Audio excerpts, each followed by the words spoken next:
이 시간에는 그 프랑스의 이주 정책에 대해서 살펴보도록 하겠습니다. 대부분 나라에서 이게 국제 이주를 받아들이는 나라는 국익, 다시 말해서 국가의 이익을 위해서 이주민들을 받아들입니다. 그래서 많은 경우 우리가 그 국제 이주와 관련된 흐름의 변곡점이 있죠. 첫 번째는 세계대전, 세계 1, 2차 세계대전 전후, 두 번째로는 1974년 오일 쇼크, 석유 파동 전후, 그 다음에 1989년 동구가 무너지는 그 어간, 그리고 9.11 사태 이후 오늘까지의 어간, 이런 큰 구획이 있습니다.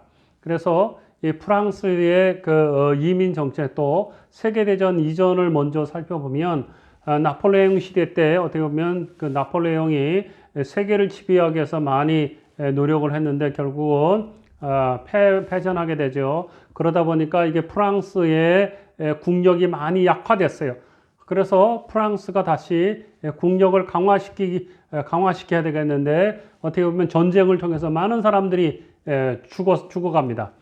그래서 프랑스에서도 이주민들을 받아들임으로 인해서 국력을 높이려고 그렇게 노력합니다. 그래서 국가의 경제를 산업을 높이기 위해서 프랑스에서는 이탈리, 벨기에, 알제리, 스페인 이런 쪽에서 1850년에서 14년까지 약 430만 명의 이주민들을 이렇게 받아들입니다.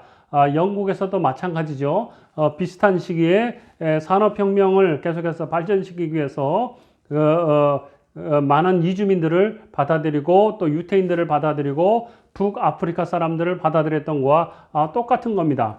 그래서 영국에서도 갑자기 이주민들이 들어오면서 선주민과 갈등을 일으켜고 선주민들이 이주민들이 들어오는 것을 반대하고 그랬듯이 마찬가지로 프랑스에서도 갑자기 이주민들이 많이 들어오기 시작하니까 프랑스 내부에서 유태인들과 동유럽인들을 반대하고 혐오하는 이런 현상들이 많이 이게 나타나게 됐습니다. 그래서 이주민들을 처음 받아들일 때는 기업이나 산업의 이익을 위해서 단기 이익을 위해서 받아들이지만 들어온 이주민들의 숫자가 점점 늘어나면 지역사회의 갈등을 일으키면서 지역인들이 이주민들의 들어오는 것들을 반대하는 겁니다. 그래서 프랑스에서도 이주민들이 들어오는 것들에 대해서 반대 운동이 많이 격해지게 됐습니다. 그러다 보니까 프랑스 내에 일정 이주민들을 받아들이는 가치와 철학이 존재하지 않는 상태에서 이주민들을 받아들이다 보니까 여기 있듯이 1883년부터 1914년까지 외국인 유입 이주 노동자들을 받아들이고 보내고 하는 이러한 이민 정책 관련된 법이 약 50개 정도 만들어졌을 정도로 아주 프랑스의 초기 이민 정책은 혼란을 겪게 됐다라는 거죠. 그래서 이주민들이 많이 들어옴으로 인해서 국가와 정부에서는 이주민들을 마구잡이로 받아들이는 것이 아니라 가능하면 들어오지 못하도록 이렇게 통제하고 관리하는 정책을 하다 보니까 이게 고용주들이 반발을 하게 되고 결국은 이주민들을 받지 않는 것보다는 받는 것이 좋다라고 생각합니다. 그래서 사회적 합의를 하죠. 뭐냐? 자국인들의 일자리를 많이 침해하지 않는 영역에서 이주민들을 받아들이자 그런 정책을 취하게 됩니다. 그런데 프랑스 같은 경우도 산업혁명을 하면서 점점 농촌에 있는 사람들이 도시로 이전해서 공장에 취업을 하게 되죠. 그러면 농촌에 있는 사람들의 숫자는 점점 줄어들고 농사 지었는데 인력이 부족하는 거예요. 그래서 프랑스에서도 결국은 산업 노동자에 대한 저항이 많기 때문에 농업 노동자 그리고 광산 노동자들을 받아들이되 폴란드 사람들로 받아들인 이런 정책을 취하는 것이 어떻게 보면 세계대전 이전에 프랑스가 가졌던 이주 관련된 정책의 흐름이에요. 그러나 세계 1, 2차 세계대전이 일어나기 시작합니다. 그래서 프랑스에서도 전쟁에 뛰어들어요. 그래서 전쟁에 뛰어들게 되면 어떡합니까? 군인들이 많이 필요한 거예요. 그러니까 군인들이 많지가 않아요. 그러니까 어떻게 보면 프랑스에서는 과거 식민지 했던 국가, 아프리카인 출신들을 군인으로 받아들이게 됩니다. 그래서 만약에 군인으로 받아들이면 우리가 시민권을 주겠다. 이런 정책을 취합니다. 그래서 이 그림은 파리 마치에 있는 그 잡지에 있는 그 아프리카 출신이 프랑스 국가에 격려하는 모습이죠. 이것과 관련된 그 내용은 제가 조금 이따 더 설명드리겠습니다. 그렇지만 세계대전이 지나가는 과정에서 1930년대에 세계대 공황이 오죠. 그래서 세계적으로 경제가 많이 어려워지게 되니까 실업이 증가하게 돼요. 실업이 증가하고 그런 거죠. 그래서 자국인들이 점점 일자리를 잃게 되면 어떻게 되죠? 일자리를 잃는 원인이 이주민에 있다라고 다 어떻게 보면 이주민에게 전가시키는 그런 여론들이 많이 일어나게 돼요.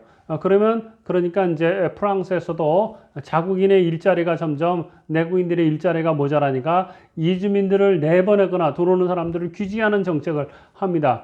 그러나 역시 폴란드 사람들이 프랑스에서 농업과 광산에서 일했듯이 농업과 광산에는 절대 인력이 부족하기 때문에 프랑스에서는 그 아프리카에서 오신 그 알제리 사람들에게 농업 광산 이쪽에 그 노동자들 이주 노동자들을 받아들이고 노동 허가를 받지 않고 들어온 이주민들에 대해서는 추방하는 정책을 그 프랑스에서 하게 됐습니다. 금방 여러분이 보셨던 이 파리마치에 나오는 이 그림은 그 그림을 통해서 우리가 문화 읽기를 할 수 있는데 여러분들이 국제 이주 정책에 대해서 배우는 사람은 이게 다문화적인 그 사고와 관점, 교육, 철학 뭐 이런 것들이 있을 텐데요. 그래서 어떻게 보면 그 문화 리터러시 또 혹은 그 문화 읽기 혹은 이제 기호학 이런 것인데 이 사진 하나가 그 시대의 상을 나타내는 그림이라는 거죠. 이 그림에 그냥 눈으로 보이는 건 뭐죠?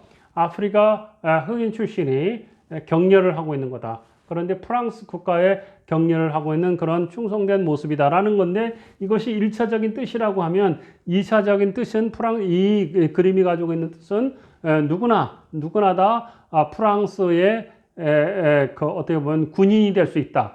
그리고 프랑스는 인종차별이 없다. 프랑스는 위대한 조국이다. 이런 것들을 2차적으로 나타내는 겁니다. 그리고 이런 것들은 점차 쌓여져서 어떻게 되는 거죠? 프랑스의 제국주의 이런 것들을 정당화하는 그런 요소로 이게 발전되는 거다라는 겁니다. 그래서 나중에 여러분들이 이주 노동자들이나 국제 이주를 이해하거나 혹은 다문화 교육을 할 때도 이 기호학적인 방법을 통해서 여러분들이 문화 읽기를 하고 교육을 하면 도움이 된다 싶어서 지나가는 것으로 가르칩니다. 기호학에 대해서 배우려면 한 학기, 두 학기 이 과목만 해도 다 소화하지 못합니다. 그러나 그냥 지나가듯이 이렇게 잠깐 설명드리고 기호학이 있다라는 것만 여러분이 이해하시기를 바랍니다. 그리고 세계대전 이후에 프랑스의 이주 정책은 어떻게 됐느냐 이런 겁니다. 1, 2차 세계대전이 일어나면서 전쟁이 일어나다 보니까 많은 사람들이 젊은이들이 군인으로 나가서 죽지요. 그러다가 보면 젊은 부녀들만 남고 생산 가능한 사람들은 많이 줄어드는 거예요. 그래서 프랑스에서도 결혼할 수 있는 사람들이 점점 없으니까 남성 배우자가 없으니까 출생률이 낮아질 수밖에 없고 노동력이 고갈이 되죠. 그러다가 보니까 프랑스에서도 새로운 국민들이 좀 늘어났으면 좋겠어요. 그래서 프랑스에 또 이런 정책을 합니다. 프랑스 국적을 취득하는 굉장히 간단한 절차로 외국인들이 프랑스에 들어올 수 있도록 하는 이런 정책을 취하기도 하고 또 때로는 외국인들이 입국을 해서 정상적인 고용 정착을 밟아서 일을 할 수 있도록 1945년에 고용허가제를 도입을 해서 이주 노동자들이 일을 할 수 있도록 그렇게 합니다. 뿐만 아니라 이주민들이 들어와서 일을 할 때는 그냥 하지 않고 그 국가 간의 MOU를 체결해서 북아프리카 지역이나 이런 쪽의 사람들이 와서 일을 할 수 있도록 하는 그런 정책을 취합니다. 이 목적은 뭐죠? 프랑스가 어떻게 보면 나폴레옹 이후에 국력을 강화시키기 위해서 이주민들을 대거 받아들였듯이 세계 1차 대전, 2차 대전이 지나면서 많이 국력이 소모가 되고 나라를 다시 부강하게 이렇게 세워야 되는 거예요.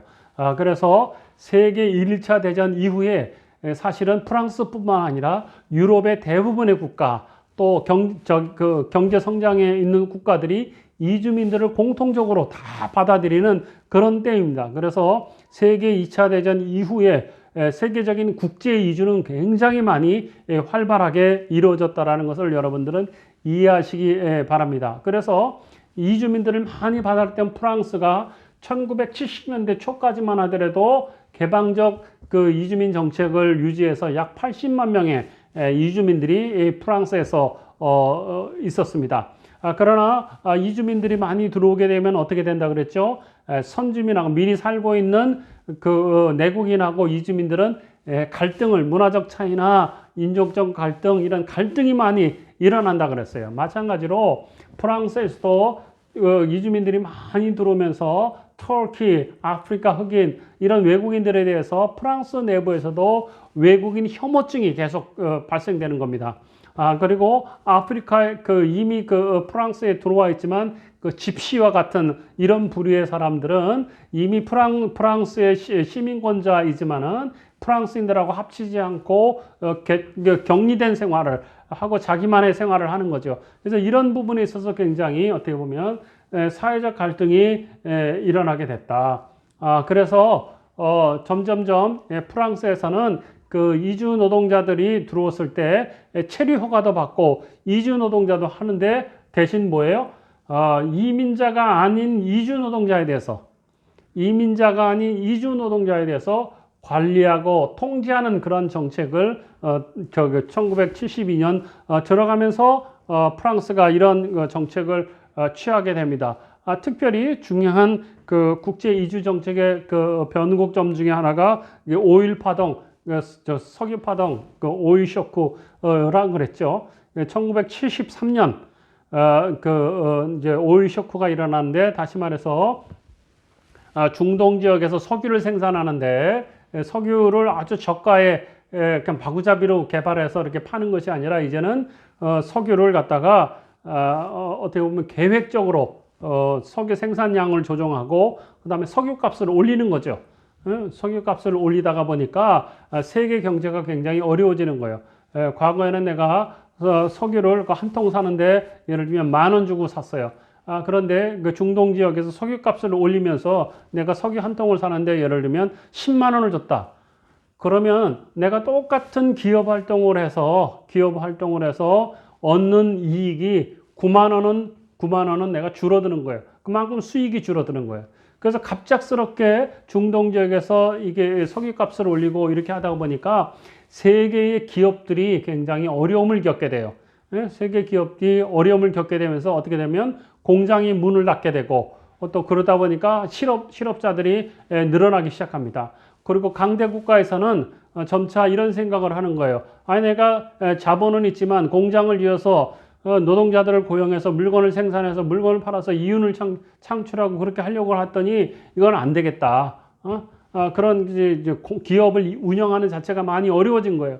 그래서 석유 파동 때문에 나타나는 현상이 있는 거죠. 이것도 설명하면 또 굉장히 여러 시간 설명해야 되는데 소위 IMF를 중심으로 해서 석유 파동 때문에 어떻게 보면 세계 1차 대전이 지나고 나서 어떻게 보면 세계의 통화 화폐가 금본위 제도, 금을 중심으로 해서 1달러에 35온스, 그래서 고정 환율제로 유지했었습니다. 그런데 석유 파동으로 인해서 많은 달러들이 중동으로 물러가면서 고정 환율제가 변동 환율제로 된다. 그래서 변동 환율제가 되면 어떻게 해요?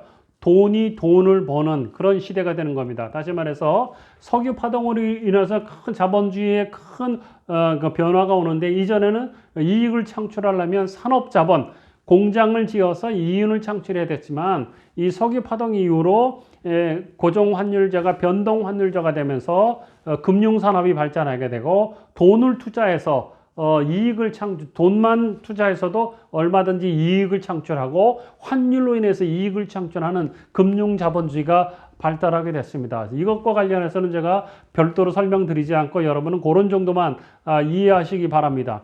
그래서 석유 파동으로 인해서 서기 파동으로 인해서 어떻게 보면 프랑스 내부에서 국민들도 굉장히 실업자들이 많이 늘어나는 거예요. 그래서 프랑스 자체가 이주민들을 차단하는 정책, 경제적 이주 차단하는 정책을 취합니다. 그래서 1968년부터 1973년까지 약 80만 명의 이주 노동자들이 있었는데 서기 파동 이후에 19만 명으로 엄청난 4분의 1로 줄어들죠. 그러나 이 서기 파동 때에도 어떻게 보면 정치적 난민이나 이미 들어와 있는 이주민들이 가족 결합하는 이런 것들은 허용하는 정책을 취하기 시작합니다. 자, 그래서 서기 파동 이후로 국제사회가 점점 이주 노동자들의 이주를 통제하고 관리하고 들어오지 못하도록 하고 있는 사람도 자꾸 내보내고 이런 정책을 모든 나라들이 다 하기 시작합니다. 그러면 이주 노동자들은 어떻게 합니까? 계속 거기에 있고 싶어 하는 거죠. 있고 싶어 하는 거고, 그러다가 보면 미등록 이주 노동자가 되기 시작하고 미등록 이주 노동자가 점점점 늘어나는 그런 형국이 되는 겁니다. 그래서 프랑스에서 1980년대 미등록 이주 노동자 규제법을 만들어요. 그래서 어떻게 보면 석유 파동 이후에 나타나는 국제 이주 정책의 흐름은 뭐냐? 정주자를 점점점 최소화하려고 하는 정책으로 가고, 어떻게 보면 단기 체류 중심의 사람들을 받아들이려고 하고, 또 하나의 정책은 미등록 이주 노동자들을 규제하는 쪽으로 이민 정책이 발전하고 있다는 겁니다.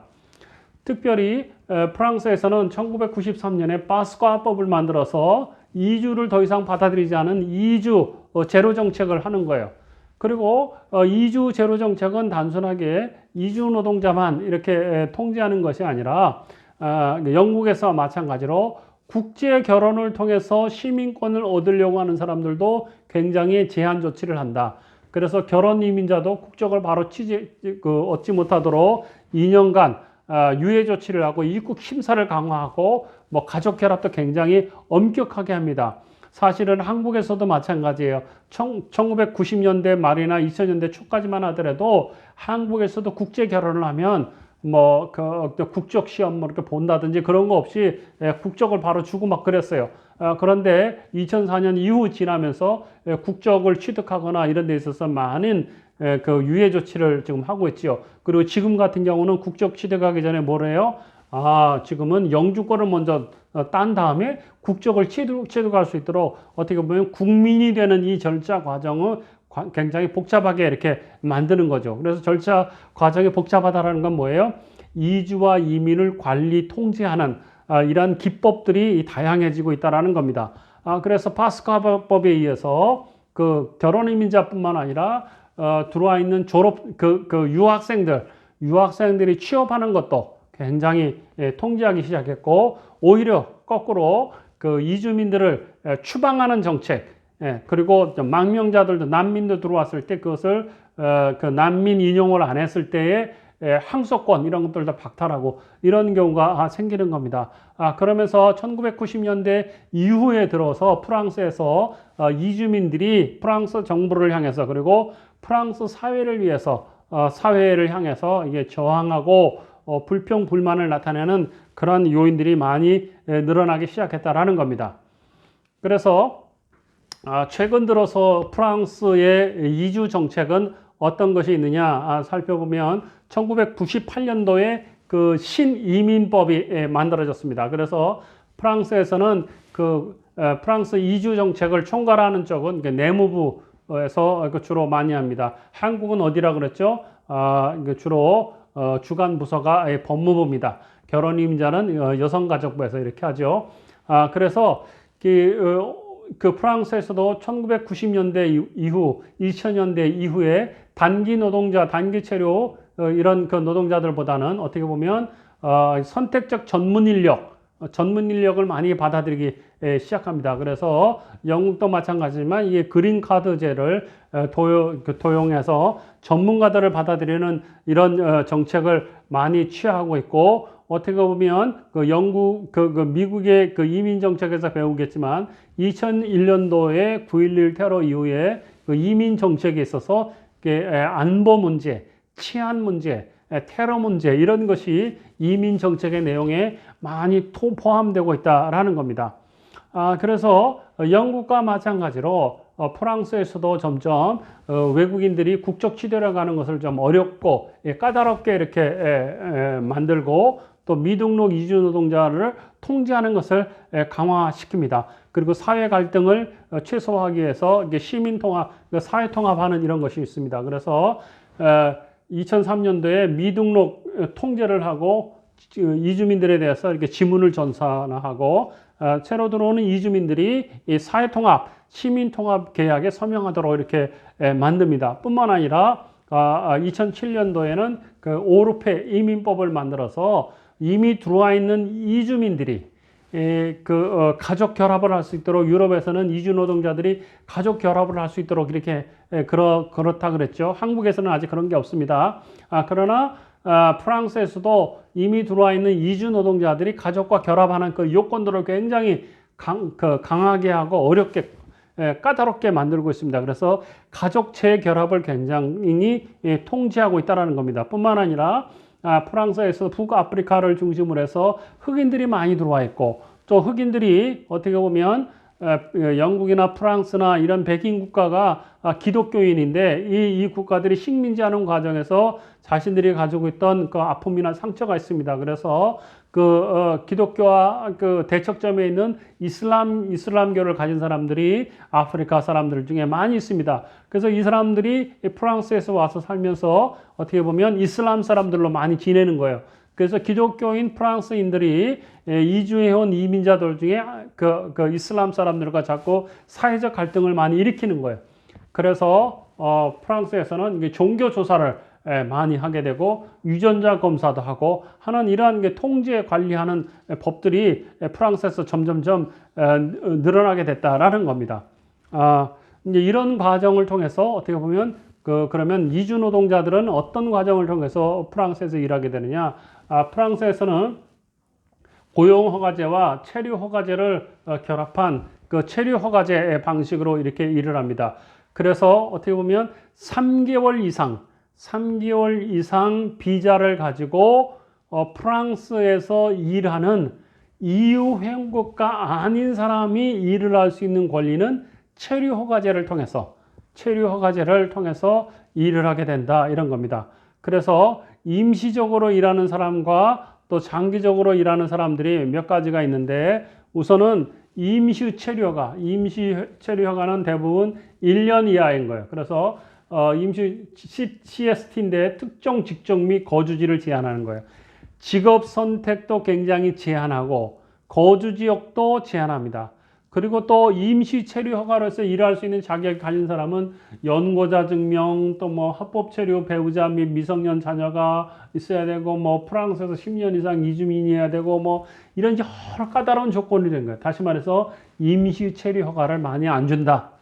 이런 거예요. 임시 체류 허가를 받아서 일할 수 있는 요건과 조건을 많이 까다롭게 한다. 이런 이야기입니다. 또 뿐만 아니라 프랑스에서는 10년 이상 체류할 수 있는 CR 제도가 있습니다.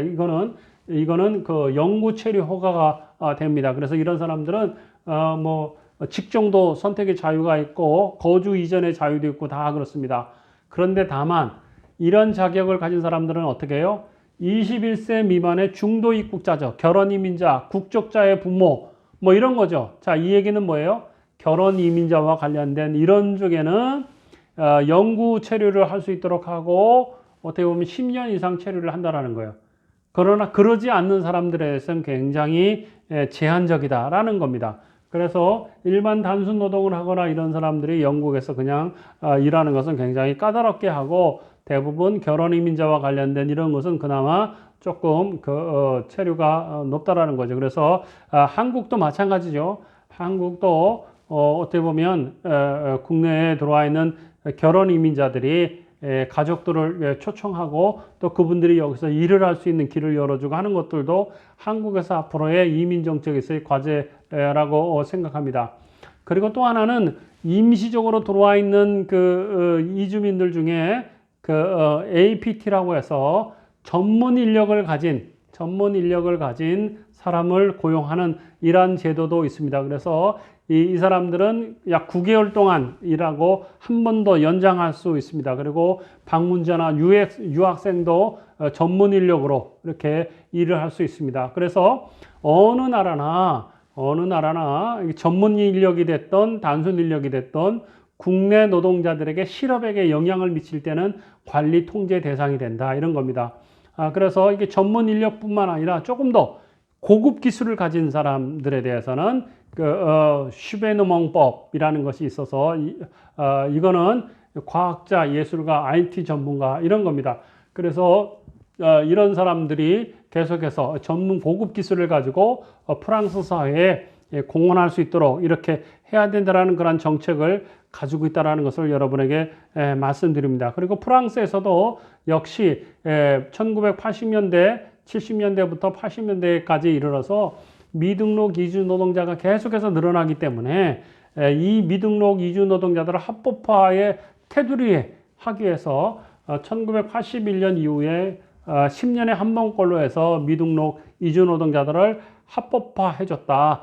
그래서 한국도 이주 노동자들을 합법화해주는 그런 조치를 취하고 있지요.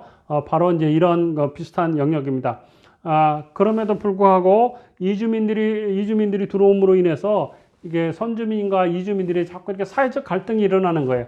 그래서 사회적 갈등을 최소화하고 내국인은 내국인대로 이주민대로 이게 평화를 유지하면서 이렇게 다문화적인 사회에서 어떻게 살아갈 수 있을까? 이런 개념으로 등장하는 것이 사회통합입니다. 사회통합. 그래서 프랑스 사회에서도 처음에는 이 사회통합에 대해서 생각하지 않았지만 이주 노동자들이 자꾸 들어오고 숫자가 늘어나면서 지역사회의 선주민들과 갈등이 일어나니까 사회통합을 생각하는 거예요. 그래서 입국자들에 대해서 사회통합 계약을 하게 됩니다. 그래서 여기에 보면 국가 정체성과 생활교육, 사회적 역량으로서 직업, 경제 등 이런 역량평가를 하고 또 가족결합 이민 여부를 구별하고 건강검진, 언어교육, 민법교육 이런 것을 합니다. 그리고 이주가정의 자녀들에 대해서 교육을 하고 의료를 지원하고 또 이주민 자체에 대해서 인권 침해가 되지 않도록 이렇게 하고 또 국민을 대상으로 해서 이게 다문화 교육을 실시하고 이런 사회통합 정책들을 프랑스 사회에서도 하고 있다. 그럼에도 불구하고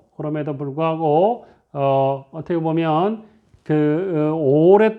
오랫동안 그 흑인들은 백인 사회에 눌려와 있었고 또 백인 사회에서 차별받고 또 같은 실업이 발생했어도 흑인이 먼저 해고되는 그런 상황이 자꾸 몰리게 되는 거예요. 그리고 프랑스 사회가 자꾸 그 이주민들을 들어오지 못하도록 자꾸 압박하고 이런 일이 이제 생기는 거죠. 그러다 보니까 어떻게 보면 2005년도에 프랑스 소요 사태와 같은 그런 것들이 일어난 거죠. 여러분이 잘 알다시피 이게 프랑스 소요 사태는 어떻게 일어났죠? 어느 지역에 프랑스인이 도둑을 맞았어요. 그래서 도둑이 들어왔다고 신고를 한 겁니다. 그런데 마침 이 경찰들은 그 지역에서는 그 이주민들에 대해서 불신 검문이 굉장히 강도 높게 강하게 하는 그런 지역입니다. 저도 전두환 집권 시절에 사회 문제로 인해서 어떻게 보면 이 전투 경찰이나 이런 사람들이 지나가는 사람들을 검문 검색하고 또 전두환에 대해서 반대하지 못하도록 하는 그런 것들이 많았어요. 그래서 길 가다가 검문 검색을 하면 한 번 당하면 굉장히 기분이 나빠요. 그래서 그 다음에는 저쪽에서 전투 경찰에 검문 검색을 하고 있으면 저도 딴 데로 이렇게 돌아갔어요. 기분 나쁘지 않도록.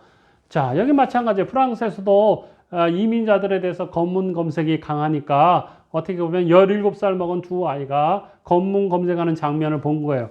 그래서 프랑스 경찰을 피해가지고 변전소로 도망을 갔는데 그 중에 한 아이가 변전소에서 감전사로 죽게 된 거예요. 그래서 이것이 언론에 알려지면서 그동안 쌓였던 것들이 폭발하기 시작한 거죠. 그래서 이 프랑스 사회에서 어떻게 보면 그 인종차별적인 그런 문화가 개선되지 않는 것들에 대해서 저항을 하고 또 그 이민자 자녀들이 그 실업 상태에 놓여 있는 것이 방치되고 이런 것들에 저항해서 프랑스에 있는 이주민들이 들고 일어나서 프랑스의 약 300개의 도시 마을이 막 불타고 이런 일들이 일어났죠. 그래서 뭐 차량도 한 그 10,000대 가까이가 불에 타는 그런 일이 있었고, 그래서 약 2,500억 정도로 이렇게 손해를 보게 됩니다. 그래서 프랑스에서 프랑스 그 소요 사태가 일어나면서 그러면 이주 인권이 더욱더 강화되고 그 다문화적인 게 강화된 것이 아니라 오히려 프랑스에서는 그 이민을 제한하는 것들이 나타나고 이주민들을 더 억압하고 차별하는 이런 일들이 많이 나타나게 된 거예요. 그래서 프랑스에서 이민을 좀 더 외국인들이 들어오도록 하는 것을 점점 못하도록 했고, 테러법을 만들어 가지고 공공장소에 감시 카메라를 이렇게 두도록 해서 이주민 밀집 지역이 일종의 감시 대상이 되는 것이고, 그 다음에 그 우파 진영에서는 북아프리카를 자기네들이 식민지했던 이 과정을 정당화하는 그런 일들이 있고, 또 이주민들을 예비 범죄자로 생각해서 성범죄 같은 경우는 상시적인 전자팔찌를 하도록 하고, 뭐 이런 일들이 많이 나타나게 되는 거죠. 그래서 결국은 어떻게 보면 그 프랑스 대통령인 그 사르코즈가 프랑스에서의 다문화주의는 실패했다라고 이렇게 선언을 하게 되고, 관용이 프랑스의 전통인 관용, 톨레랑스 이런 것들이 어떻게 보면 어려움, 위기를 겪게 되는 그런 일이 있습니다. 그래서 영국뿐만 아니라 프랑스에서도 점점 이주민들이 국제 이주하는 것들을 까다롭게 만들어 있고, 또 시민권을 얻는 것들도 까다롭게 하고 있다. 그래서 현재의 추세는 국제 이주가 점점점 그 문호가 좁혀지고 있고, 다문화 사회의 여러 갈등의 폭이 점점 커지고 있다는 것이 오늘의 현실입니다.